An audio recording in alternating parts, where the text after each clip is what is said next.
بسم الله الرحمن الرحیم. لکه څنګه چې تاسو ته معلومه ده، یو څه وخت وړاندې ما د HTML5 کورس شروع کړی و چې 2 ویډیوې تیارې موجودې هم دي. یو انټروډکشن ویډیو او د معرفت ویډیو، او دویمه ویډیو چې څنګه کولی شو هغه ریکوایرډ سافټویر، یعنی کوم سافټویر چې موږ ضرورت لرو هغه همچنان د هغوی انسټالیشن هغه مکمل په هغه ویډیوګانو کې ویل شوي وو. په دې ویډیو کې به انشاءالله مونږ لومړی چپټر شروع کوو، یعنی دغه د HTML5 کورس مونږ مکمل په چپټرو باندې ویشلی، مکمل برخو باندې مونږ ویشلی ده چې تقریبا 9 یا 9 چپټره به جوړیږي انشاءالله. هر یو چپټر کې به انشاءالله مختلفې ویډیو وي، کیدای شي 2 یا 3 ویډیوګانې به وي. نو انشاءالله دا ټول به مونږ یو په یو په ټولو ویډیوګانو کې مونږ وایو. په دې ویډیو کې انشاءالله زه تاسو ته وایم چې مونږ البته د ټیکسټ چپټر شروع کوو چې په دې کې به ټول لیکل وي، یعنی په لیکل مونږ څنګه ډیزاین کولی شو چې په دې برخه کې بیا لومړی مونږ هیډینګس وایو. لکه څنګه چې مونږ په ورډ پروګرام کې مونږ هیډینګ اخیستلی شو H1 H2 یعنی هیډینګ 1 هیډینګ 2 په همدې شکل باندې تر شپږو پورې. همچنان موږ پیراګراف لرو په ورډ پروګرام کې به تاسو کتلی وي، موږ کولی شو د HTML کوډ په واسطه باندې هم پیراګراف جوړ کړو. او له دې څخه وروسته به موږ بولډ اینډ ایټالیک وایو، یعنی څنګه کولی شو چې ټیکس بولډ کو همچنان ایټالیک یې کو.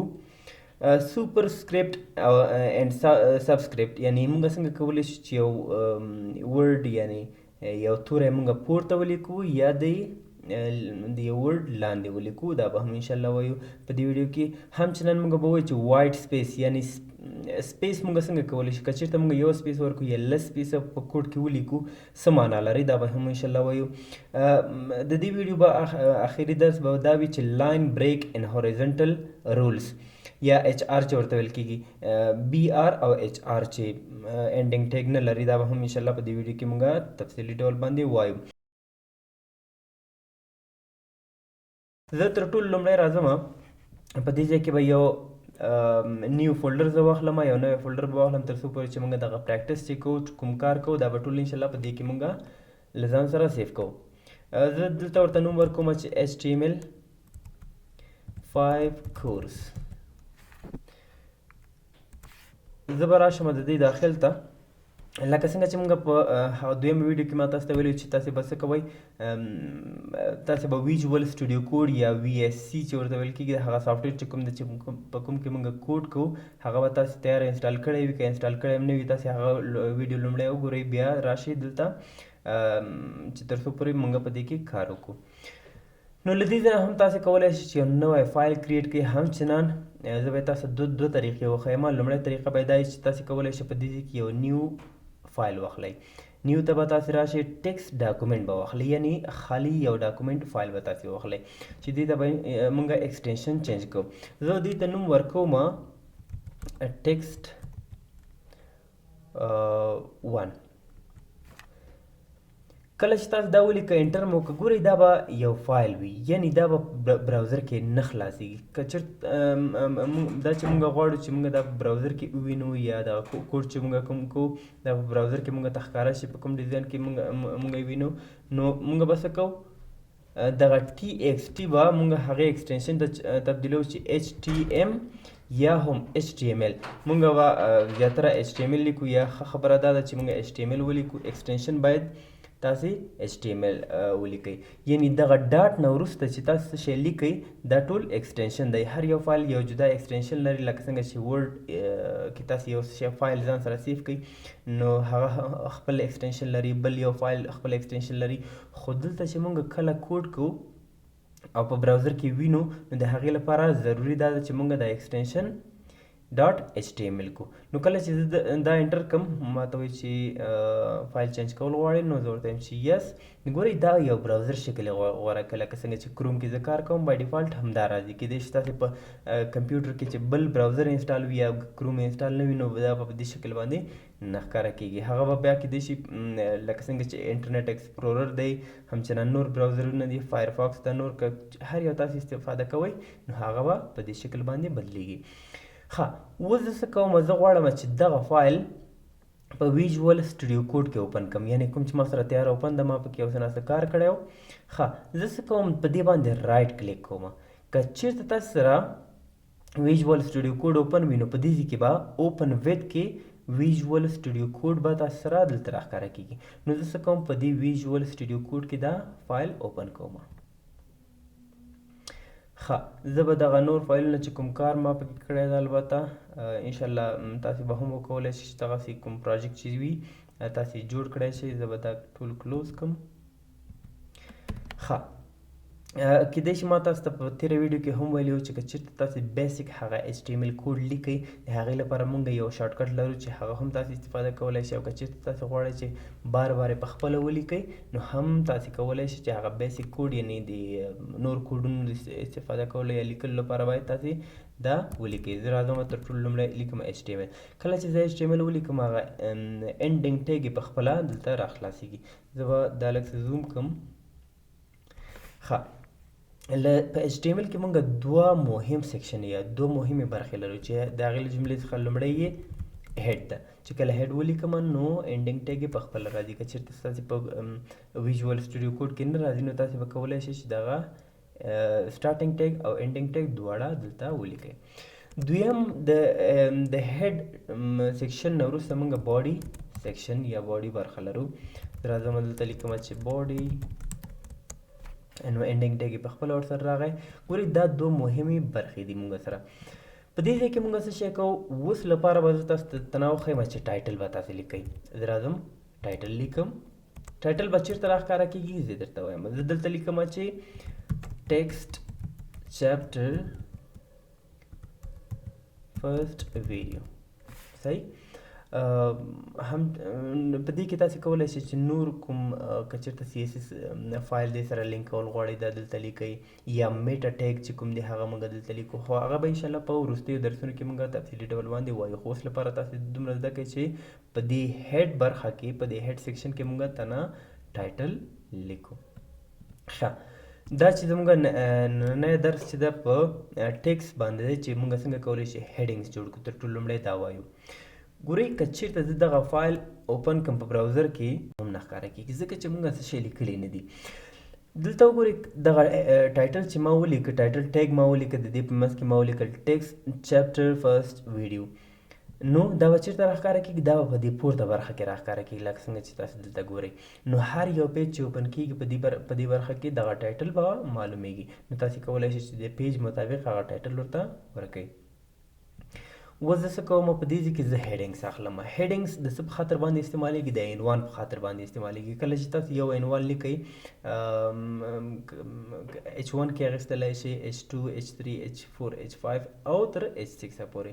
لکه څنګه چې په ورډ پروګرام کې موږ هیډینګس اخلو عنوانونو ته یو هیډینګ ورکو نو په دې شکل باندې په HTML کوډ په واسطه باندې هم موږ کولی شو چې د براوزر کې چې کوم موږ لیکل کوو په هغې کې موږ هیډینګس ورکو.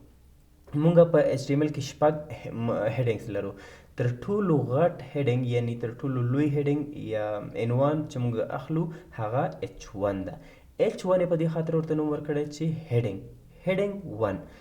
نو زه څه کوم دلته راځم H1 لیکم. کله چې H1 ولیکم انډینګ ټیګ یې په خپله ورسره دلته راځي. دې ته انډینګ ټیګ ویل کېږي او دا یې هم سټارټینګ ټیګ ده. کیدای شي ما په لومړۍ ویډیو کې ویلي وي. زه دلته راځم لیکم چې this is heading 1. صحیح دا به براوزر کې موږ وینو چې په کوم قسم باندې ښکاره کېږي تاسو ته بیا واضحه معلومیږي. دویم زه څه کوم H2 لیکم. دلته ورته لیکم چې this is heading 2. همچنان زه راځم دریم هیډینګ چې موږ لرو هغه H3 ده. this is heading 3. راځم مخکې لیکم چې H4 لیکم this is heading 4. راځم مخکې H5 یعنی heading 5 دلته لیکم چې this is heading 5 او وروستی heading یا کوچنی heading چې موږ لرو H6 دی یعنی H5 دلته لیکم چې this is heading 6. ګورئ دا موږ سره ټول هیډینګس شول. دا ګورئ H1 نه نیولې تر H6 پورې H1 H2 H3 H4 H5 H6. دې ته انډینګ ټیګ ویل کېږي چې د دې په منځ کې به موږ لیکل کوو هغه عنوان چې کوم زموږ ده هغه به دلته لیکو. زه راځم دا سیف کوم. له هغې وروسته راځم براوزر ته. براوزر زه څه کوم ریفریش کوم. چې کله ما ریفریش کړ دا ما ته په دې قسم باندې راښکاره کېږي ځکه چې عنوانونه دي. زه داسې لږ زوم کوم چې تاسو ته صحیح ښکاره شي. په دې ځای کې ګورئ تر ټولو لوی هیډینګ موږ سره څه شی ده H1 و. نو موږ چې کله H1 ولیکه د هغې په منځ کې ګوره لیکل ټول هماغه یو لیکل دي. صحیح. نو دا چې لوی او واړه معلومیږي دا د څه شي کار ده د H1 H2 همدارنګه دا د هیډینګ کار ده. نو دلته ما H1 ولیکه تر ټولو نه غټ هیډینګ چې موږ سره ده یا لوی هیډینګ هغه H1 ده. بیا H2 ده H3 H4 H5 همدارنګه H6 یعنې تر ټولو کوچنی یې H6 موږ سره هیډینګ لرو. نو دا تاسې کولی شئ په مختلفو ځایونو کې بیا په خپل ځای کې تاسې استفاده کوئ. نو دا هیډینګز انشاءالله مشکل به ونه لرئ پکې. او بل که چېرته په هر ځای کې تاسې مشکل لرو نو تاسې کولی شئ د کومنټ په برخه کې تاسې ولیکئ چې دغه مشکل ده یا دغه باندې پوه نه شو. نو انشاءالله زه کولی شم چې تاسو ته هغه تشریح کړم. ښه د هیډینګ څخه وروسته موږ پیراګرافز لرو. تاسې به کتلي وي چې کله یو هیډینګ لیکل کېږي یو عنوان لیکل کېږي د هغې لاندې پیراګراف لیکل کېږي. نو زه څه کوم زه راځم دغه هیډینګ یعنی دا تر ټولو چې لوی هیډینګ ده د دې لاندې زه یو پی ټیګ اخلم. د پیراګراف لیکلو لپاره به تاسو څه شی کوئ پی ټیګ موږ لرو په HTML کې تاسې به د دې څخه استفاده کوئ. نو زه څه کوم د ورډ نه به یو څه ټیکسټ را کاپي کوم. زه راځم وین ورډ ته. په دې ځای کې زه لیکم چې رینډ یعنې رینډم ټیکسټ. په دې ځای کې زه راځم دغه یو پیراګراف له دې ځای نه کاپي کوم او راوړم یې د دې په منځ کې پیسټ کوم. ښه دا موږ سره په دې شکل باندې ښکاره کېږي. لږ زه زوم آوټ کوم زه بیا راځم دا دلته کټ کوم.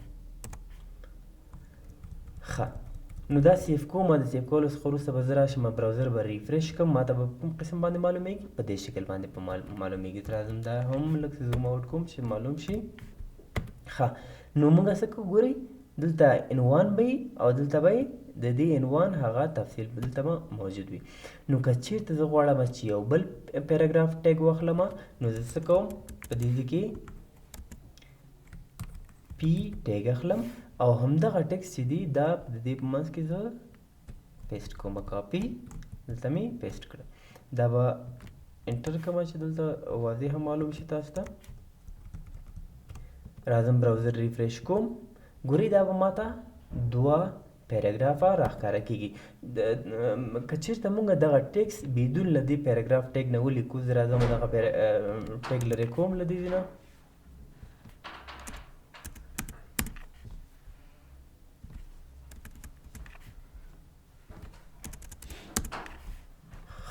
ما له دې نه دغه د پیراګراف ټیګونه چې پی ټیګ مونږ لره دا ما له دې نه لرې کړل. راځم براوزر ته براوزر ریفریش کوم. ګورئ دا به ماته ټول یو پیراګراف کې ښکاره کېږي.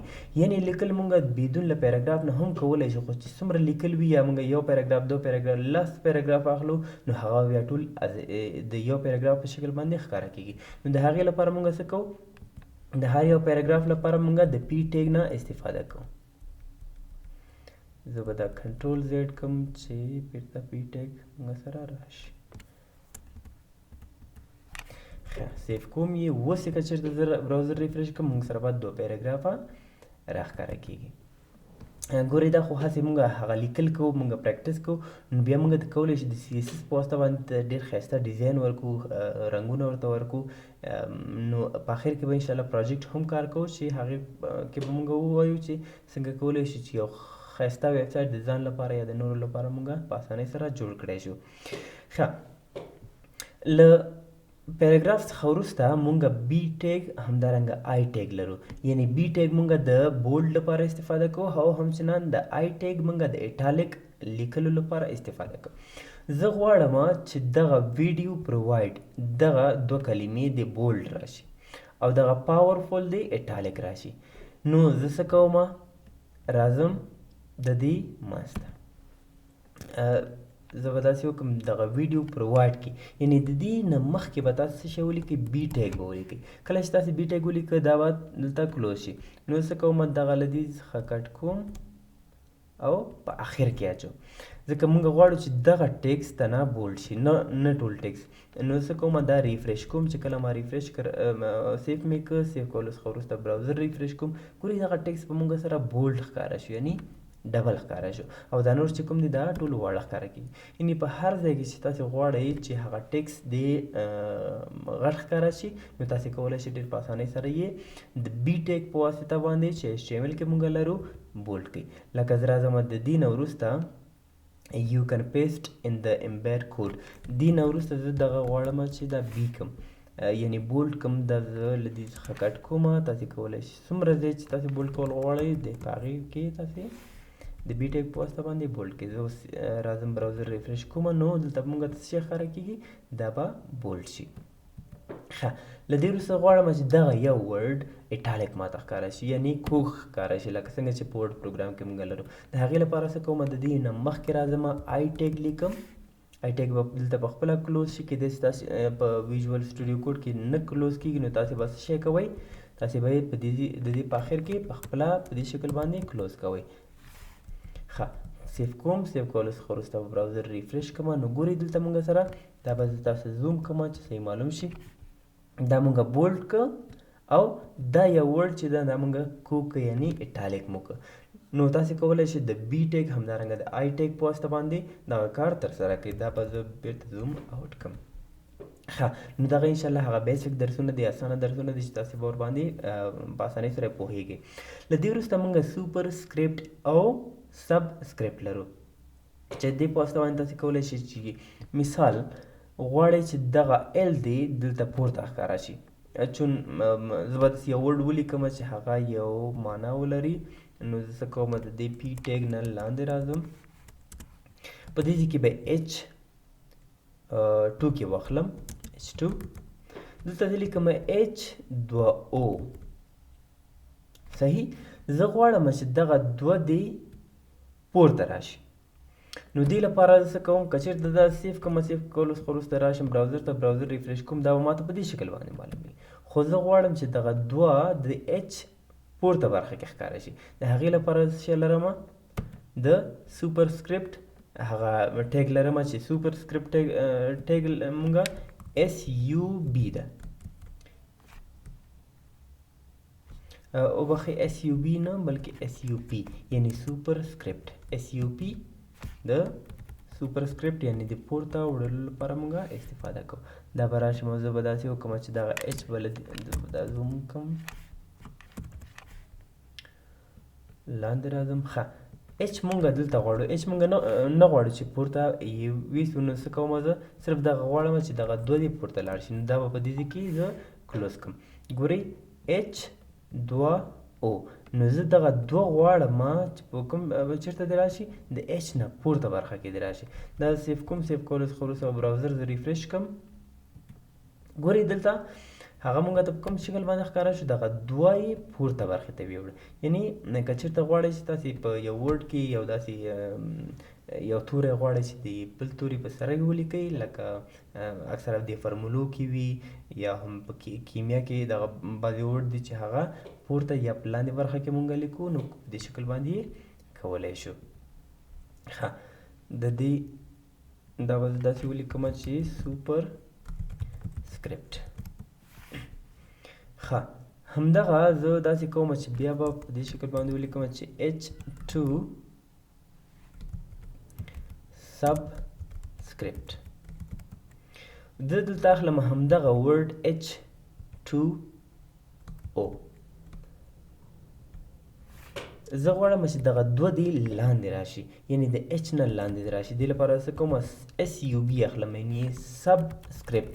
دا به زه له دې څخه کټ کړم او د دې دو په اخر کې به ولیکم ځکه تر نه مونږ غواړو چې دغه دوه دې د دې لاندې راشي. نو کله چې سیف کوم سیف کولو څخه وروسته براوزر زه ریفرش کړم نو اوس ماته کوم شکل باندې معلومیږي د دې H لاندې به معلومیږي یعنی H2O په دې شکل به مونږ ته راښکاره کېږي چې دې ته بیا سب سکرپټ ویل کېږي او دې ته سوپر سکرپټ ویل کېږي. نو مونږ کولی شو ډېر په اسانۍ سره یې د SUB همدارنګه SUP په واسطه باندې دغه دوه ټیګونه دې په واسطه باندې مونږ کولی شو چې پورته یا هم لاندې راوړو.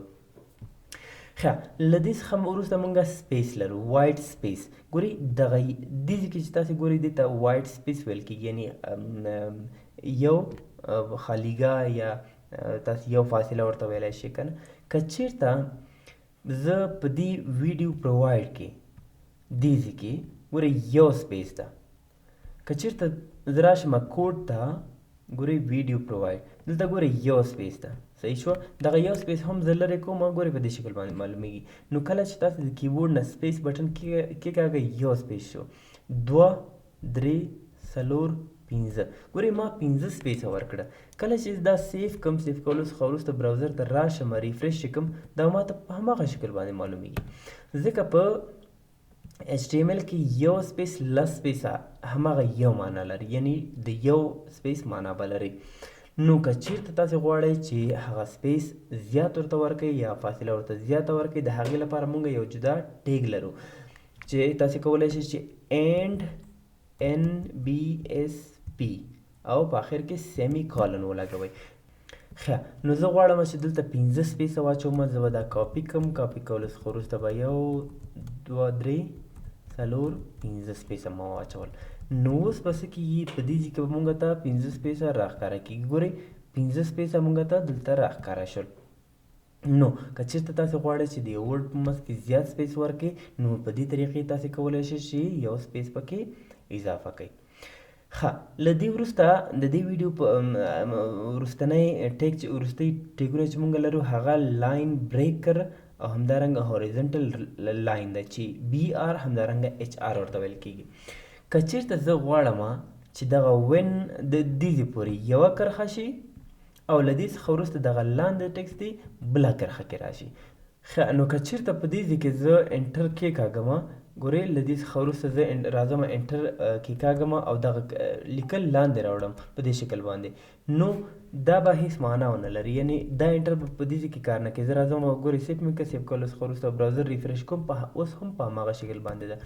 نو که چېرته بیا تاسې غواړئ چې دا دې په یو بریک راشي، یعنی دغه لیکل د نور لاندې راشي، د هغې لپاره موږ BR ټیګ لرو. زه راځم د BR ټیګ په دې ځای کې لیکم. ګورئ دا به بیرته کنټرول زیډ کړم چې په خپل ځای باندې راشي. په همدې ځای کې زه د BR ټیګ لیکم، یعنی لاین بریکر. کله چې یو ټیګ انډینګ ټیګ ونه لري نو موږ په کوم شکل باندې لیکو؟ په دې شکل باندې لیکو. ګورئ BR. که چېرته دغه ورسره تاسې اووه نه لیکئ نو مشکل نه جوړوي، خو ښه خبره دا ده چې تاسې کوم شکل باندې چې موږ ته HTML کوډ کې تیار هغه ټیګونه دي باید په هماغه شکل باندې ولیکل شي. نو څه کوم، دا زه اوس سیف کوم. کله چې ما سیف کړ براوزر ریفریش کوم، دا به ما ته په بل لاین کې ګورئ بل لاین کې راښکاره شو ما ته په دې شکل باندې. نو څومره چې تاسې غواړئ چې یو لاین بریک کړئ لاندې راوړئ، نو تاسې کولی شئ د BR ټیګ په واسطه باندې هغه لاندې راوړئ. ښه، له دې وروسته موږ HR لرو. که چېرته زه غواړم چې دغه پیراګراف څخه وروسته ګورئ موږ سره دا یو پیراګراف ده او دا هم بل پیراګراف ده. نو که چېرته د دې په منځ کې زه یو کرښه راوړل غواړم چې دا سره جدا شي، د هغې لپاره موږ هوریزنټل لاین یعنی HR لرو، چې د هوریزنټل لاین هغه ټیګ چې موږ لرو هغه HR ده. زه راځم د دې دواړو ګورئ د یو پیراګراف دا ده موږ سره، بل پیراګراف دا ده چې اینډینګ یې په دې ځای کې ده. د دې په منځ کې زه راځم HR لیکم. HR دغه HR هم موږ سره اینډینګ ټیګ نه لري، نو زه څه کوم په دې شکل باندې یې لیکم. ښه، چې کله ما په دې شکل ولیکه راځم سیف کوم یې. سیف کولو څخه وروسته به راشم براوزر به ریفریش کړم، موږ سره به یو هوریزنټل لاین کریټ شي. ګورئ دغه یې له دې څخه جدا کړه. نو کله چې تاسې غواړئ چې یو لاین د لیکلو په منځ کې راوړئ، نو تاسې کولی شئ د HR یعنی هوریزنټل لاین څخه استفاده وکړئ. نو څومره HR یعنی دې په آخر کې تاسې اچول غواړئ، نو تاسې به څه کوئ، په دې ځای کې به تاسې HR ولیکئ او دا به سیف کړئ. سیف کولو څخه وروسته به براوزر ریفریش کوم زه.